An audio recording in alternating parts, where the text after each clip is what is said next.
இந்த வீடியோவில் நம்ம எதை பற்றி பார்க்க போகிறோம்னா, தமிழக அரசின் ஊரக வளர்ச்சி மற்றும் ஊராட்சித் துறையின் கீழ் செயல்படும் ஊராட்சி அலுவலகங்களில் கிராம ஊராட்சி செயலாளர் பணியிடங்களை நிரப்புவதற்கான அறிவிப்பு ஏற்கனவே வெளியிடப்பட்டுள்ளது. இதற்கு யாரெல்லாம் அப்ளை பண்ணலாம், இந்த ஜாபுடைய டீட்டெயில்ஸ் என்ன, இதற்கு அப்ளை பண்ண கடைசி தேதி என்ன, இதற்கு எப்படி ஆன்லைன் மூலமாக அப்ளை செய்வது என்பதை பற்றியெல்லாம் டீட்டெயிலாக பார்க்கலாம். இதற்கு பார்த்தீங்கன்னா, ஃபஸ்ட்டு உங்களோட மொபைலில் ஏதாவது ஒரு ப்ரௌசர் ஓப்பன் பண்ணிக்கோங்க. அதில் கூகுள் சர்ச்சில் போயிட்டு TNRD TNGOவின்னு சொல்லி டைப் பண்ணுங்கள். அந்த மாதிரி நீங்கள் டைப் பண்ணி வைக்க கொடுத்தீங்கன்னா கவர்மெண்ட் ஆஃப் தமிழ்நாடு TNRD.TN.gov.in ஒரு வெப்சைட் ஷோ ஆகும். அந்த வெப்சைட்டை செலக்ட் பண்ணுங்கள். வெப்சைட் ஓப்பன் பண்ண பிறகு உங்களுக்கு இந்த மாதிரி தான் ஷோ ஆகும். ஃபஸ்ட் எடுத்துன்னு காலி பணியிடங்களுக்கான அறிவிப்புன்னு சொல்லி கொடுத்துருப்பாங்க. ரூரல் டெவலப்மெண்ட் அண்ட் பஞ்சாயத்து ராஜ்னு இருக்கும். காலி பணியிடங்களுக்கான அறிவிப்பு ஆப்ஷன் செலக்ட் பண்ணுங்கள். அதை நீங்கள் செலக்ட் பண்ணிங்கன்னா ஒரு 5 செகண்ட்ஸ் லோட் ஆகிட்டு ஊரக வளர்ச்சி மற்றும் ஊராட்சி துறைன்னு சொல்லி இந்த பேஜ் ஓப்பன் ஆகும். மாவட்ட அளவிலான காலி பணியிடம்னு சொல்லிட்டு கிராம ஊராட்சி செயலாளர் சொல்லி வரும். ஊதியம் 15,900 50,400 வரைக்கும் இருக்குன்னு சொல்லி மென்ஷன் பண்ணியிருக்காங்க. வயது வரும்போது பொது பிரிவுக்கு 18 32 வயது, பிற்படுத்தப்பட்டோர், மிகவும் பிற்படுத்தப்பட்டோர், முன்னாள் இராணுவத்தினர், அதற்கான வயதுகள்லாம் இதுலேருந்து எது வரைக்கும் இருக்குன்னு சொல்லி கொடுத்துருக்காங்க. மொத்த காலி பணியிடங்கள் கொடுத்துருக்காங்க 1483.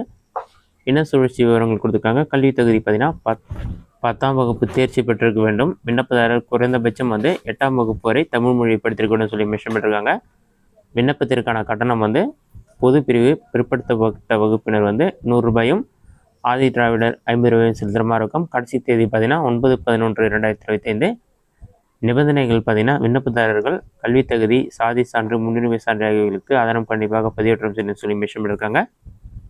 அடுத்ததாக இன சுழற்சி, வயது மற்றும் கல்வி தகுதி உள்ள நபர்களிடமிருந்து வரப்பெறும் விண்ணப்பங்கள் மட்டுமே ஏற்கப்படும் சொல்லி மென்ஷன் பண்ணியிருக்காங்க. அதற்கு அடுத்ததாக இன்னும் டீட்டெயில்ஸ் செக் பண்ணால் வெப்சைட்டில் பார்த்தீங்கன்னா மாவட்ட அளவிலான கிராம ஊராட்சி செயலாளர்கள் காலி பணியிடங்களுக்கு விண்ணப்பங்கள்னு சொல்லியிருக்கு. அந்த ஆப்ஷனை கிளிக் பண்ணுங்கள். அதை கிளிக் பண்ணிங்கன்னா 3 ஆப்ஷன் இருக்கும். View advertisement, instruction of applicant, view district wise vacancy சொல்லி கொடுத்துருப்பாங்க. டிஸ்ட்ரிக்ட் வைஸ்க்கான எவ்வளோ வேகன்சி இருக்குன்னு செக் பண்ணுறதுக்கு view district wise vacancy click பண்ணிங்கன்னா district name, post name, community வைஸாக எவ்வளோ வேகன்சி இருக்குன்னு சொல்லி உங்களுக்கு டீட்டெயில் ஷோ ஆகும். அடுத்ததாக இன்ஸ்ட்ரக்ஷன் ரீட் பண்ணணும்னு நினச்சிங்கன்னா அட்வர்டைஸ்மெண்ட் ஆப்ஷனை கிளிக் பண்ணிங்கன்னா அட்வர்டைஸ்மெண்ட் இருக்கும். அதில் உங்கள் டிஸ்ட்ரிக்ட் நேம் செலக்ட் பண்ணி ஷோ ஆப்ஷனை கிளிக் பண்ணிங்கன்னா அட்வர்டைஸ்மெண்ட் டவுன்லோட் இருக்கும். டவுன்லோட் ஆப்ஷனை கிளிக் பண்ணிங்கன்னா உங்கள் டிஸ்ட்ரிக்டான இந்த ஜாப் வேகன்சி சார்ந்தும் வெளியான டீட்டெயில்ஸ் எல்லாமே கொடுத்துருப்பாங்க. இதற்கான சேலரி டீட்டெயில்ஸ், எவ்வளோ வேகன்சி இருக்குது, யாரெல்லாம் எலிஜிபிள், கம்யூனிட்டி வைஸாக எவ்வளோ வேகன்சி இருக்குன்னு சொல்லி இந்த மாதிரி டீட்டெயில்ஸ்லாம் கொடுத்துட்டு மாவட்ட ஆட்சியர் சிக்னேச்சரோடு இருக்கும். கடைசி நாள் எப்போ அப்ளை பண்ணணும்னு சொல்லிட்டு உங்களுடைய மாவட்டத்துக்கான கடைசி நாளும் கொடுத்துருப்பாங்க. அதை செக் பண்ணிக்கங்க. இன்ஸ்ட்ரக்ஷன் ஃபார் அப்ளிகன்ட் சொல்லி ஒரு ஆப்ஷன் கொடுத்துருப்பாங்க. அப்ளிகண்ட்டுக்கான இன்ஸ்ட்ரக்ஷன் எல்லாமே இருக்கும். அதை ரீட் பண்ணிங்க. அடுத்தது அப்ளை பண்ணுறதுக்கு ஊராட்சி செயலாளர், பஞ்சாயத்து செக்ரட்டரின்னு இருக்கும். அப்ளை ஆப்ஷனை கிளிக் பண்ணி இதற்கான அப்ளிகேஷன் ஃபார்ம் ஃபில் பண்ணுற மாதிரி இருக்கும். டீட்டெயில்ஸ்லாம் நீங்களே ஈஸியாக ஃபில் பண்ணிக்கலாம். இந்த மெத்தடை பயன்படுத்தி இந்த ஜாப்க்கு நீங்கள் அப்ளை பண்ணிக்கலாம். இந்த வீடியோ உங்களுக்கு யூஸ்ஃபுல்லாக பண்ணிக்கிறேன். இந்த வீடியோ பிடிச்சிருந்தா லைக் பண்ணுங்கள். வேறு டவுட் இருந்தால் கமெண்ட்ஸில் கமெண்ட் பண்ணுங்கள்.